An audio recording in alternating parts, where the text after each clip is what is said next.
하나님 여러분을 사랑하십니다. 주의 말씀으로 매일매일 승리하시길 축복합니다.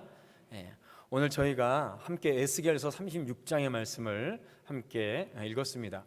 우리가 에스겔서 36장, 에스겔서를 전체적으로 보면요, 에스겔은 제사장 가문 출신의 선지자입니다.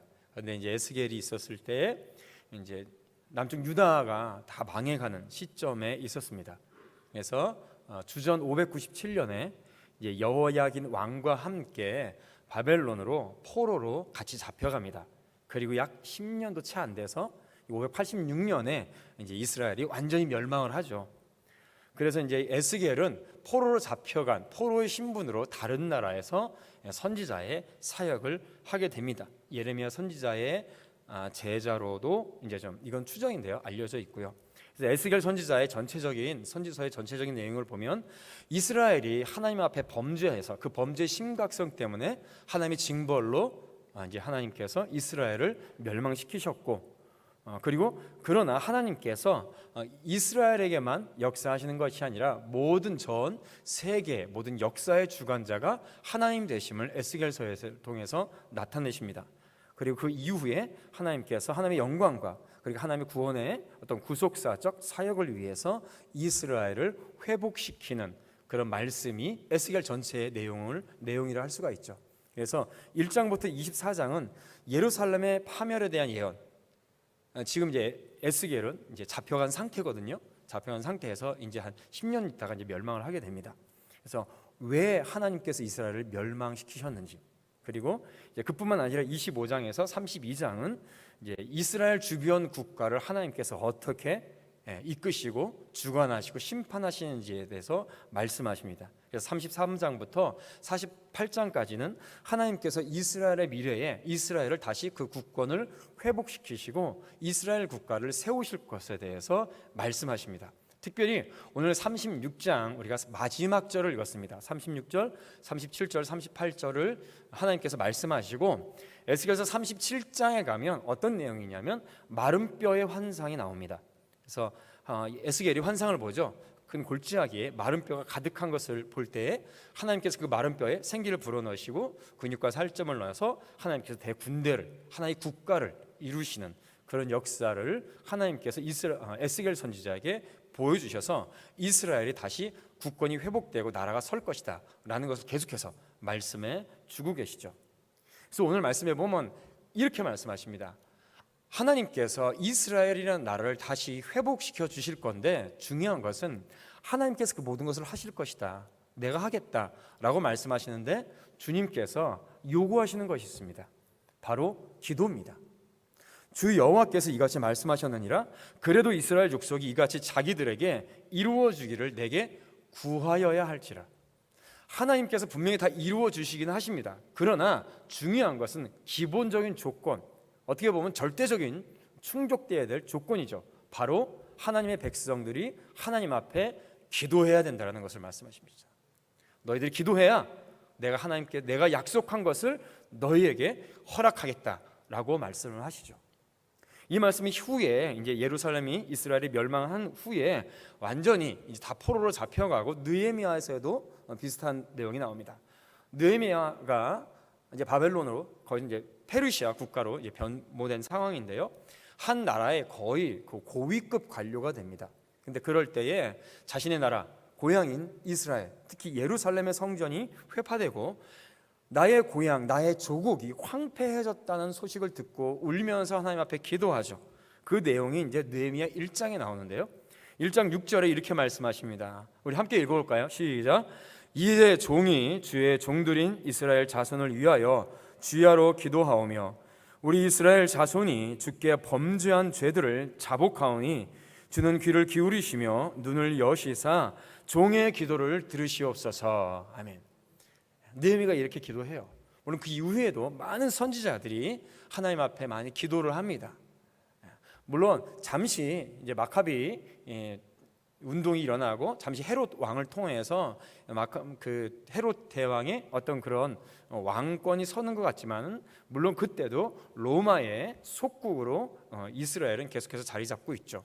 그러다가 약 2000년이 가까이 지나서 드디어 하나님께서 이 말씀 그대로 이스라엘을 하나님께서 다시 회복시키시고 이 역사 속에 하나님께서 말씀하신 것을 그대로 나타내 보여주십니다.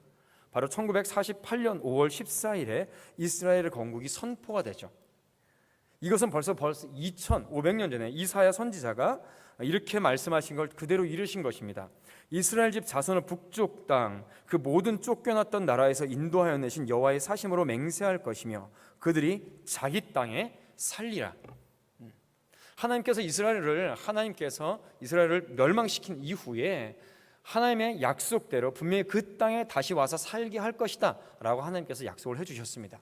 그런데 무려 2000 수백 년이 지난 이후에 하나님께서 그 기도하는 사람들과 그리고 하나님의 때가 되니 이스라엘을 이 역사의 시간 속에 다시 등장시키시고 하나님께서 그냥 하나님의 말씀이 말만 한 것이 아니라 하나님께서 분명히 이루셨다는 것을 그대로 역사 속에서 나타내 보여주시죠.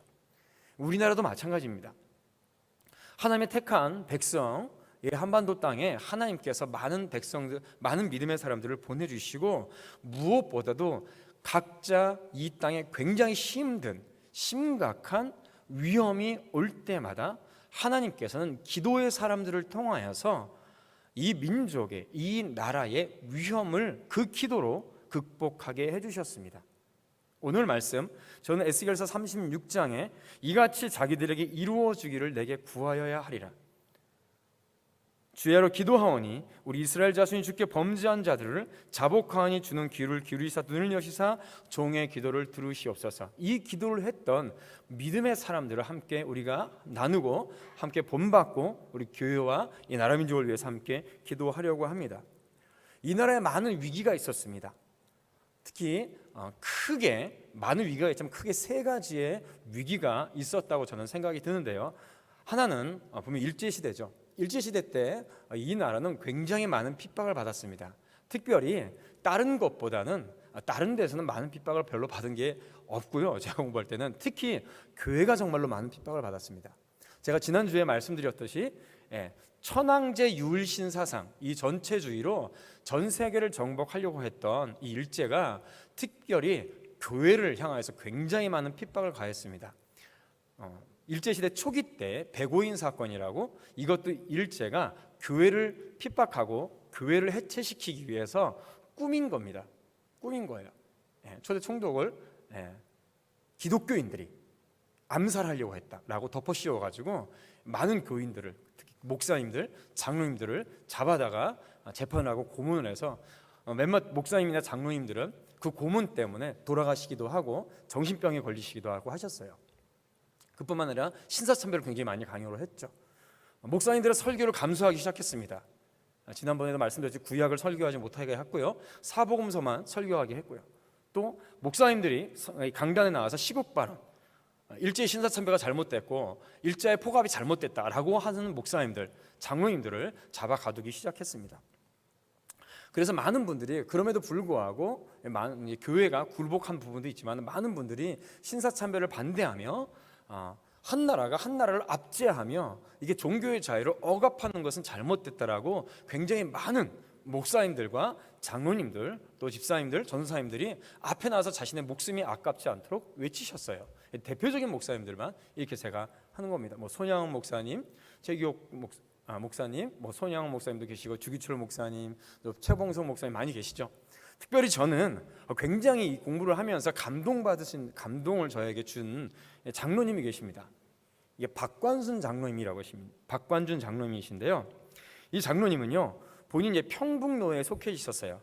그래서 평북노회가 신사참배를 가결을 하고 총회까지 상정을 하려 하자 이 장로님은요, 그때 당시 조선 총독이었던 우각기라는 총독을 직접 만나러 갑니다. 자기가 겁도 없이 만나러 가요. 그래서 저는 평양 적십사 병원을 운영하면서 장로로서 총독 각하께 꼭 전할 말이 있어서 여기까지 왔습니다. 총독 각하, 우리 기독교인들은 절대로 하나님 외에는 다른 신을 섬길 수 없습니다. 지금이라도 각 지방 경찰서에 연락해서 신사참배를 강요하는 일은 금해 주셨으면 좋겠습니다 라고 아주 당당하게 총독 앞에 가가지고 막 외칩니다. 그게 통하겠습니까? 이 총독이 경호원을 경호원을 불러가지고 장로님을 쫓아내버리죠. 그리고 평양경찰서에 수감합니다. 그러다가 조소를 받고 한 1개월 있다가 이분이 유치장에 감금됐다가 석방이 돼요. 근데 이분이 여기서 끝내는 게 아니라 정말로 대단한 게 보면 일본으로 건너가 버립니다.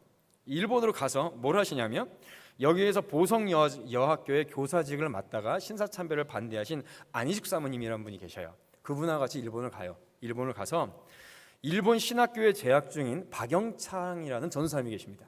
이 세 분이서 어디를 가냐면 일본 제국 중의원을 갑니다. 지금으로 얘기하면 우리나라의 국회의사당이에요. 가서 일본 국회가 열려서 일본 국회에 방청권을 사서 들어가가지고 국회에서 종교 법안이 상정될 때, 그러니까 일본 교회나 종교나 조선에 있는 한반도에 있는 교회든 모든 종교는 천황만을 숭배해야 된다. 신사참배를 이제 그런 해야 된다는 법안을 가결하려고 이제 국회의원이 나가서 이제 발표를 합니다. 하는데 이 박광준 장로님이 전단지를 들고 그 국회의사당에 난입을 해요. 제가 예를 들어서 그 일본 국회의원이라고 하면 갑자기 뛰어나와가지고 전단지를 던지면서 나는 여호와 하나님의 사명자다, 신사참배 절대 안 된다 라고 하면서 막 소리를 치면서 전단지를 뿌립니다. 대단하죠. 여러분, 반일을 하려면 이렇게 하셔야 돼요. 재작년인가요? 반일 운동하고 일본 무슨 불매 운동 한답시고, 제가 그거 보고 얼마나 웃겼는지 모르겠습니다. 왜 반일 운동 한다면서 같은 국민들을 이렇게 고생을 시켜요? 하려면 일본 가서 하지. 정말로 담대하고 믿음의 사람이었습니다. 전단지를 뿌려가면서 신사참배 안 된다, 난 여호와의 사명자다, 이것 하면 보면 맞지 않나 막 소리칩니다. 그러니까 이제 거기 일본 순경들이 잡아가죠. 이제 박관준 장로님하고 안희숙 사모님하고 박용찬 선생님을 같이 잡아갑니다. 잡아가서 이제 곧바로 각각 독방에다가 같이 또 모여놓으면 이 세 사람이 또 조선동이 신사참배 안 할 거라고 막 소리를 치니까 각각 한 명씩 다 독방에 집어넣습니다. 9개월간 온갖 모진 고초를 당하다가 이제 석방이 돼요. 석방이 되고 다시 평양으로 돌아오는데 이분이 그냥 끝나실 분이 아니죠. 계속해서 신사참배 반대 운동하시고 구속되어 있는 교육자들, 장로님들, 믿음의 사람들 석방운동 시키시고, 그러다가 또 잡혀가고 그럽니다. 결국은 이 고동계 일본 형사들이 도저히 이 양반 안 되겠다 싶어가지고 평양 형무소에 감금을 시켜놓습니다. 아예 아무것도 못하게 감금을 시켜놔요. 이 박 장로님께서 감옥 안에서 조금도 구루하지 않고 5가지 목표를 세놓고 기도하십니다. 첫 번째는 함께 수감된 믿음의 동지들을 위해서, 두 번째는 한국교회 최후 승리를 위해서, 세 번째 잔악한 일제의 회개를 위하여서. 여러분, 이 기도를 해도 이렇게 해야 돼요. 회개해서 구원받도록. 넷째, 산산이 흩어진 가족들을 위해서. 이 신사참배 반대를 하시던 장로님들이나 목사님들, 믿음의 분들이요, 본인들만 고초를 당한 것이 아니라 가족들도 굉장히 많이 고초를 당하셨거든요. 그리고 자신이 순교자의 반열에 들어갈 수 있도록 기도합니다. 어느 날 이 장로님께서 이제 기도를 하시다가 일본 간수를 불러요. 여보시오, 일본이 망할 날이 얼마 안 남았어. 하나님께서 나에게 말씀해 주셨는데 곧 일본은 망한다고 합니다. 회개하십시오. 회개하시고 예수 믿으십시오. 전도를 해요, 일본 순사들한테. 그러다가 이분이 1945년 하나님께서 올해 반드시 하나님께서 이 나라를 해방시켜 주실 것이다 라는 믿음을 가지고 70일간 금식 기도를 시작하십니다. 그리고 70일간 금식 기도를 하시는 중간에 돌아가셔요. 3월 달에 해방되기 5개월 전에 돌아가십니다. 이분이 쓴 시가 있어요. 시가 있는데 인생유일사 하불사어사 구독사어사 천추사불사 시례사불사 생략불어사 야소위아사 아위 야소사, 이렇게 되죠. 무슨 말인지 모르시겠죠? 이런 뜻입니다. 사람은 누구든지 한 번 죽는 일이 있는데 어찌 죽지 아니할까? 그대가 죽을 때에 올바로만 죽으면 그 죽음은 죽음이 아니고 천추의 영원한 생명이로다. 죽을 때에 죽지 않고 살아서 낙을 누린다 해도 죽음만 갖지 못할 것이니 그 생명은 값어치가 없으리라. 예수 날 위해 죽으셨으니 나도 예수 위해 죽겠노라 라는 시를 남기시고 돌아가십니다. 흑암의 권세 아래 끝까지 믿음을 지키며 기도했던 믿음의 그런 선조들이 계셨어요. 그리고 그 기도를 통해서 드디어 우리는 해방을 맞이합니다. 근데 해방을 맞이해도 이 나라는 여전히 지난주에 말씀드렸듯이 굉장히 혼란한 가운데 있습니다. 3.8 이북은 소련군이 이미 침범을 해서 완전히 공산화가 되고요. 이남도 공산주의자들의 폭동과 발호로 굉장히 힘든 시간들을 많이 보냅니다. 많이 보내고 공산주의자들이 위조 화폐를 찍어내가지고요, 인플레이션이 엄청나게 수십 배로 뛰고 이 나라 경제가 막 흔들리고 사람들이 아마 경제적으로 힘들고 어려운 가운데 있어요. 그러다가 10월 달에 47년 10월 달에 엄청난 폭동이 대구에서 일어나고요. 그리고 또 47년 3월 3일에 이제 제주에서 폭동 반란이 일어납니다. 특별히 그 와중에 이도종 목사님이라는 분이 계셔요. 이도종 목사님이 어떤 분이시냐면 이분이 일제시대 때 태어나는데요. 일제시대 때 이기풍 선교사님을 만나서, 이게 여기 사진이 이기풍 선교사입니다. 원래 깡패였죠. 평양의 이름 날리는 깡패였는데 선교사님의 이제 복음 전도를 통해서 이분이 예수님을 믿고 신학교 공부를 해서 목사 안수를 받아요. 그래서 제주도로 아무도 가지 않으려고 하는 섬 제주도로 선교사로 스스로 가십니다. 이기풍 선교사님을 만나서 예수님을 영접하고 성령 충만한 가운데 너무 신앙생활을 열심히 해서 이기풍 선교사님의 이제 제안으로 숭실학교를 입학하고 공부하는 와중에 휴학하고 이제 교회도 개척합니다. 그래서 평양신학교를 졸업하고 목사 안수를 받아요. 이분이 이제 목사 안수를 받고 이제 열심히 사역하는 중간에도요, 이제 그 일제 시대 때니까 이때 당시에는 교회 이 나라의 이제 독립을 위해서 많이 애씁니다. 조봉호 선생님하고 독립희생회 제주지부를 결성을 해가지고 임시정부의 군자금을 후원하기 위한 모금도 주도하고요. 나라 민족을 위해서 시국강연도 합니다. 일제가 시국강연 목사님들 하지 못하게 하잖아요. 목사님들 앞에서 사복음서 설교만 하지 정치 얘기하지 마십시오 막 이래가지고 정치 얘기하면 잡아가고 그랬습니다. 근데 시국강연도 막 해요. 그러다가 일본 경찰한테 잡혀가가지고 또 감옥살이도 하고 그러셔요. 그러다가 이분이 제주노회 노회장이셨을 때에 노회하고 전 교단이 신사참배를 가결을 해버립니다. 이분이 너무 그 마음에 그것 때문에 상처를 받고 힘들으셔가지고, 나 같은 사람이 이런 상황 속에서 아무 능력도 없는 사람이 무슨 목회를 하나 해가지고 시리에 빠져서 목회를 그냥 놔세요. 놓으시고 고향 제주도에 가서 이제 농사를 짓고 계세요. 농사를 짓습니다. 나는 정말로 이런 상황에서 아무 힘도 없구나. 얼마나 시리에 빠지셨겠어요. 그렇게 시국강연도 하고 기도도 하고 말씀도 전했는데 결국 교단이 다 신사참배를 가결해 버리니 얼마나 시리에 빠지셨겠어요. 그래서 제주도에 내려가셔서 농사를 지으시다가 이제 해방을 맞이하세요. 해방을 맞이하게 되는데 그때 이제 조남수 목사님이라는 분이 계십니다. 조남수 목사님이 오셔서 이도종 목사님을 설득을 해요. 제주도에 그때 당시 이제 제주도 섬에 있었던 목사님들, 선교사님들을 일제가 다 쫓아냈거든요. 아무도 없다. 이제 해방을 맞이했지만은 이 제주도 땅에 있는 영혼들을 살필 사람들이 없다. 목사님 다시 힘을 내서 나와 같이 이 땅에 다시 한번 복음의 빛을 발휘합시다라고 하면서 조남수 목사님이 이도종 목사님을 설득을 합니다. 그래서 조남수 목사님은 산남, 그러니까 제주도 남쪽의 교회들을 돌아다니면서 순회 목회를 하시고요. 이도종 목사님은 북쪽의 교회 24개의 교회를 돌아다니면서 이제 순회 사역을 하세요. 한 교회는 이 교회, 한 교회는 저 교회 이렇게 돌아다니면서 사역을 하시고 신방도 하시고. 그래서 이제 성도들이 걸어 다니지 마시고 자전거 타고 다니세요 해가지고 성도들이 모아져서 자전거를 타고 다니면서 순회 사역을 하셔요. 그러다가 1948년 4월 3일에 남로당에 의해서 제주도에 폭동과 반란이 일어납니다. 1948년 4월 3일 새벽 2시에 제주도 남로당이 인민해방군의 이름을 걸고 경찰서 12군데를 갑자기 습격을 해서 불을 지고 폭발을 하면서 경찰서를 폭파하고 또 경찰관들을 잡고 죽이면서 이제 반란 사건이 일어나요. 그래서 경찰관을 살해하는데 보상금도 걸립니다. 경찰관 살해하는데 예를 들어 순경 1인당 죽이면 1만 원. 지금으로 얘기하면 얼마나 될까요? 한 1억 정도 될까요? 경사 1인당 1만 5천 원. 경위급 이상 1인당 죽이면 2만 원. 죽여서 데려오면 2만 원을 주는 거예요. 2억을 주는 거죠. 지금으로 얘기하면. 그래서 폭동에 막 칼을 쥐고 막 이러면서 엄청난 폭동을 일으킵니다. 제주도 남로도당이.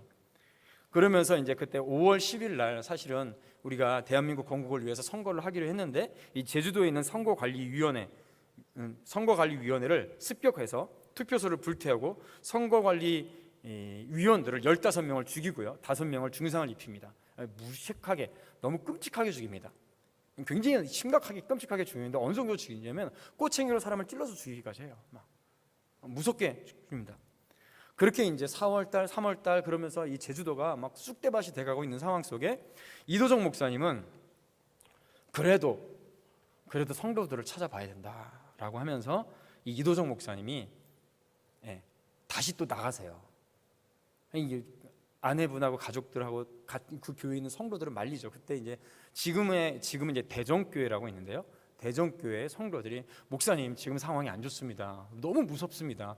나가면 죽습니다. 라고 하는데 이 목사님께서는 아니 나 얼마나 성도들이 지금 불안에 떨고 위험하겠냐, 가서 신방하고 기도하고 예배라도 드려야지 하면서 이도정 목사님이 가세요. 신방을 하러 가세요. 신방하러 갔는데 돌아올 때가 됐는데도 안 돌아오는 거죠. 가다가 이 폭도들한테 잡힙니다. 이 반란군한테, 인민 반란군한테 잡혀가지고 너 누구냐? 라고 했더니 나는 예수 믿는 전도하는 목사요 했더니 예수쟁이 미제 반동분자 라면서 막 이도정 목사님을 두들겨 팹니다. 그러면서 우리 공산혁명이 성공할 수 있도록 하나님께 기도하시오 라고 얘기하는 거예요. 목사님이 기도하시겠어요? 나는 하나님을 믿지 않고 이렇게 국민들을, 이 시민들을 무자비하게 죽이는 당신들 학살자들을 위해서 나는 기도하지 못합니다. 회개하십시오. 회개하고 예수님을 믿으십시오. 그럼 구원받을 수 있습니다 라고 얘기를 해요. 이 폭도들이 이 목사님을 끌고 잡아가요. 끌고 잡아가서 흡신 죽을 때까지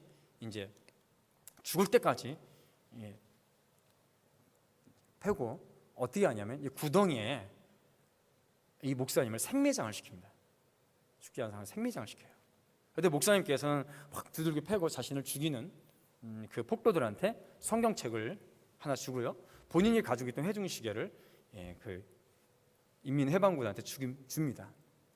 그리고 한마디 해요. 한마디 하세요. 마지막으로 덮어라. 어떻게 이분이 그렇게 발견됐냐면 한 1년 가까이 있다가 이제 진압을 하는 과정에서 이 폭도가 반란군이 잡혔는데 옷은 완전히 거짓골인데 이 시계가 좋은 걸 반짝이는 걸 가지고 있는 거예요. 그러니까 그 시계 뭐냐 물어봤더니 옛날에 한 목사가 있었는데 그 목사한테 받은 거다. 그래서 어디 있냐 그 목사, 우리가 죽였다. 어디다 파묻혔냐. 그랬더니 이제 여긴 추정되는 겁니다. 이 추정되는 곳에 가가지고 이제 팝니다. 팠더니 이 목사님께서 기도하는 그 모습 그대로 돌아가셨어요. 그래서 추정되는 이 자리에 이제 모여서 갔는데 저한테 기도를 시키는데 기도를 못 하겠다고요.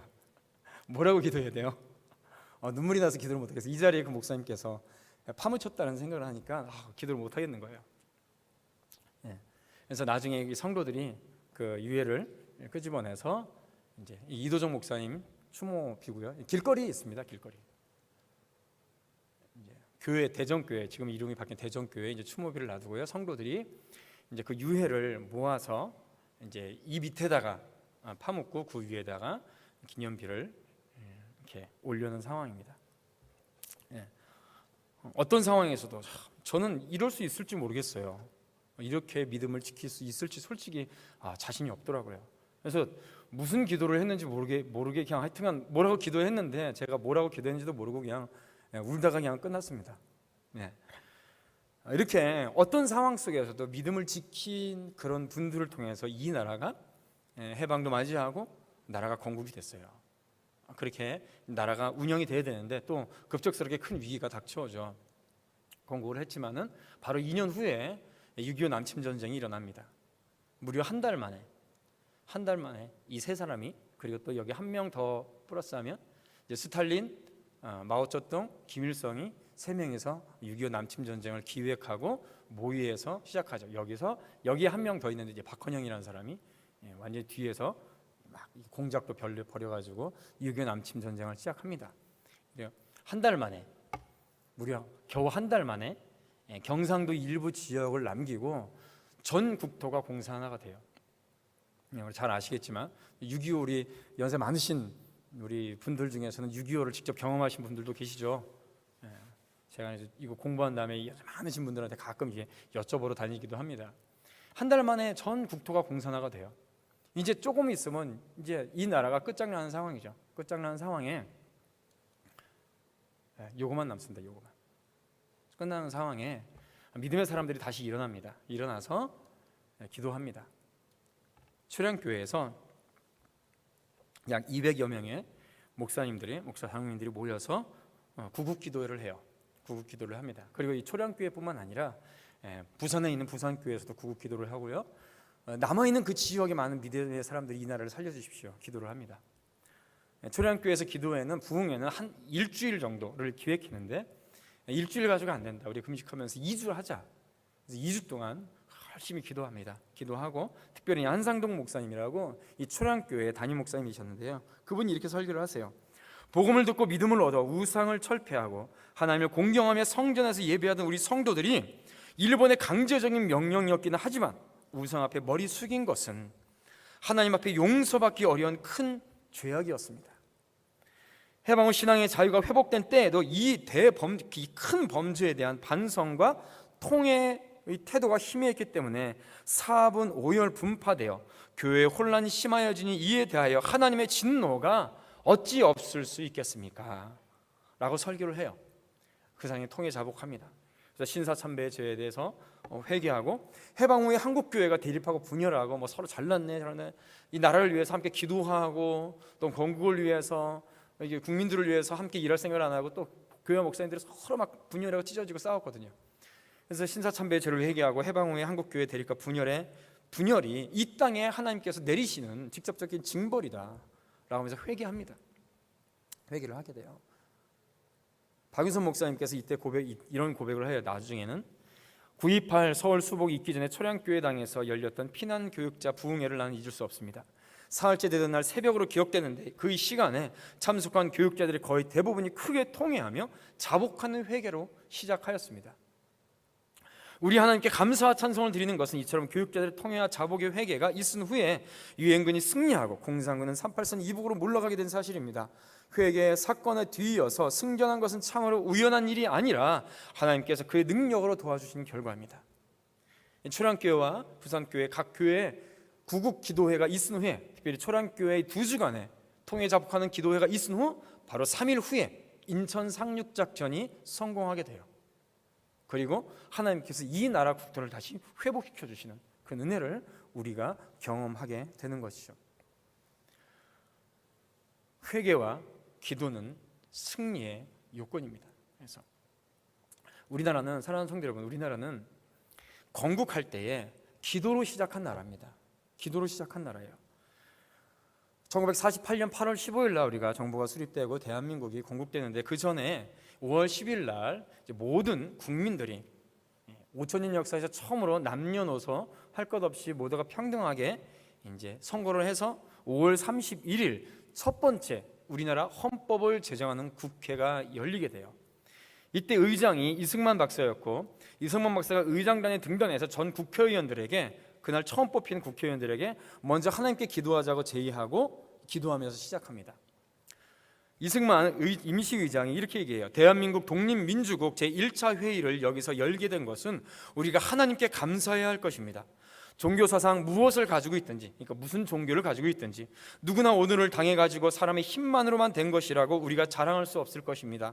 그러므로 하나님께 감사를 드리지 않을 수 없습니다. 나는 먼저 우리가 성심으로 일어나서 하나님에게 우리가 감사를 드릴 터인데 이은영 의원님 나오셔서 간단한 말씀으로 하나님께 기도 올려주시기를 바랍니다 라고 하면서 이제 이은영 의원을 이제 초대를 해요. 이은영 의원은 이제 감리교 목사님이세요. 그래서 일동 다 기립해서 그때 처음 국회의원들 다 기립해서 이은영 국회의원이 기도를 해요. 이 우주의 만물을 창조하시고 인간의 역사를 섭리하신 하나님이시여, 이 민족을 돌아보시고 이 땅을 축복하셔서 감사에 넘치는 오늘이 있게 하심을 주님께 저희들은 성심으로 감사하나이다. 오랜 세월 동안 이 민족의 고통과 호소를 들으시고 정의의 칼을 빼서 일제의 폭력을 굽히시사 하나님이 이제 세계 만방의 양심을 움직이시고 또한 우리 민족의 염원을 들으심으로 이 기쁜 역사적 환희의 날을 이 시간에 우리에게 오게 하심을 하나님의 섭리가 세계 만방에 현시하는 것으로 믿나이다. 하나님이시여 이로부터 남북이 둘로 갈리어진 이 민족의 어려운 고통과 수치를 신원하여 주시고 우리 민족, 우리 동포가 손을 잡고 웃으며 노래 부르는 날이 우리 앞에 속히 오기를 기도하나이다. 그러면서 이렇게 기도해요. 하나님이여, 원치 아니한 민생의 도탕은 길면 길수록 이 땅에 악마의 권세가 확대되나 하나님의 거룩하신 영광은 이 땅에 오지 않을 수 없을 줄 저희들은 생각하나이다. 원하건대 우리 조선 독립과 함께 남북 통일을 주시옵고 또한 민색의 복락과 아울러 세계 평화를 허락하여 주시옵소서. 이렇게 기도합니다. 우리나라는요, 처음에 국회가 시작될 때, 이 나라가 시작될 때 기도로 시작됐어요. 그리고 이 목사님, 감리교 목사님이 이윤영 국회의원을 통해서 하나님의 기도를 통해서 하나님께서 성령 충만함으로 하나님께서 세 가지 비전을 가지고 우리에게 주신 겁니다. 남북 통일, 조국 통일, 민생 복락, 이 땅이 번영의 국가, 선진 한국이 이루어질 수 있도록, 그리고 세계 평화. 여러분, 아무것도 없는 이 나라에, 거지 같은 이 나라에 처음에 시작할 때의 기도가 세계 평화를 위해서 기도하면서 나갔던 비전 있는 나라였습니다. 그러면서 이렇게 마지막 기도해요. 하나님, 이 회의를 사회하시는 의장으로부터 모든 의원 일동에게 건강을 주시었고 또한 여기서 양심의 정의와 유신을 가지고 이 업무를 완수하게 도와주시기를 기도하나이다. 역사의 첫걸음을 걷는 오늘에 우리의 환희와 감격에 넘치는 이 민족의 기쁨을 다 하나님에게 영광과 감사를 올리나이다. 이 모든 말씀을 주 예수 그리스도의 이름 받들어 기도하나이다. 아멘. 감격적인 기도로 이 나라가 기도를 시작합니다. 사랑하는 성도 여러분, 이 나라는 기도를 시작했어요. 그리고 위기 때마다 기도하는 사람들을 통해서 이 나라의 위기를 하나님께서 이루어 주셨습니다. 그런데 우리가 기도하지 않으면 점점 기도의 등불이 꺼져가는 시대입니다. 제가 젊었을 때만 해도 어렸을 때 밤새 기도하시는 분들 많았고요, 산기도 하시는 분들 많았고요. 그런데 어느 순간 우리가 기도의 자리가 식어지고 기도의 자리에 사람이 없어지고 기도원들이 문 닫고 교회마다 기도회들이 없어지고 있습니다. 기도해야 되는, 나라 민족을 위해서 기도해야 되는 그리스도인들이 기도하지 않자 이 나라에 심각한 영적인 위기가 찾아왔고, 그 영적인 위기 앞에 기도해야 되는 그리스도인들이, 아니 목회자들이 기도를 안 하니까 그 위기를 이겨나갈 수 있는 힘이 약화되었고, 그리고 점점 사탄의 권세의 흑암의 권세 앞에 우리는 굴복해 나가고 있습니다. 사랑하는 성도 여러분, 지금 우리는 기도해야 될 때입니다. 다른 것이 아니라 기도해야 될 때입니다. 우리 자신을 위해서 기도해야 되고 우리의 자녀들을 위해서 기도해야 되고 무엇보다도 이 나라 민족을 위해서 기도해야 됩니다. 여러분, 우리 나라 민족을 위해서 왜 기도해야 될까요? 저는 이 나라 민족을 위해서 기도하고 이 나라에 다시 한번 주여 부흥을 주시옵소서 기도할 때에 다른 것 생각하지 않고 저의 자녀들을 생각하면서 기도합니다. 하나님께서 이 땅에 다시 한번 부흥을 주셔야지만이, 하나님께서 이 나라가 다시 한번 흑암의 권세를 물리치시고 기도하는 사람을 통해서 다시 한번 이 땅에 복음의 빛의 역할이, 복음의 빛의 강한 능력이, 부흥의 역사가 이 땅에 이루어지지 않는 이상 제가 아무리 발버둥 친다고 해도 우리의 자녀들이, 저에게 맡기신 두 아들이 이 땅에서 평안하고 즐겁고 행복하게 살아갈 수 있다고 생각이 안 되는 거예요. 이 나라를 위해서 기도하실 때요, 여러분들의 자녀들을 위해서 생각하시면서 기도하시길 바랍니다. 여러분들의 후손들을 생각하시면서 기도하십시오. 여러분들의 후손들을 위해서, 여러분들의 자녀들을 위해서 이 나라가 다시 한번 복음의 강력한 빛의 역사가 일어나야 될 줄로 믿습니다.